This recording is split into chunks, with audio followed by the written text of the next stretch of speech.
Gubernur Jawa Barat Deddy Mulyadi mengungkap fakta mengejutkan soal kenakalan remaja di provinsi yang dipimpinnya.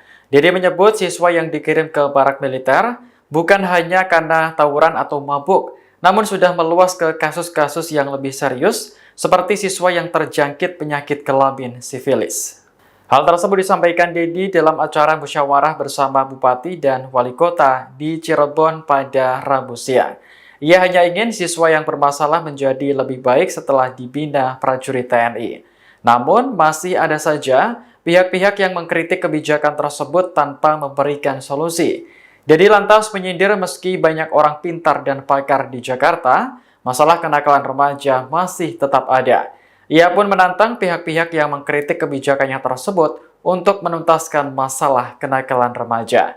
Sebelumnya, Ketua Komnas HAM Adnika Nova meminta Deddy untuk meninjau kembali program mengirim siswa bandel ke barak militer. Menurutnya, edukasi untuk kalangan sipil bukan kewenangan dari lembaga militer.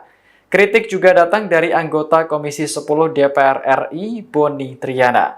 Politikus PDIP itu berpandangan bahwa tidak semua persoalan, termasuk siswa-siswa bermasalah serta-merta bisa diselesaikan oleh tentara.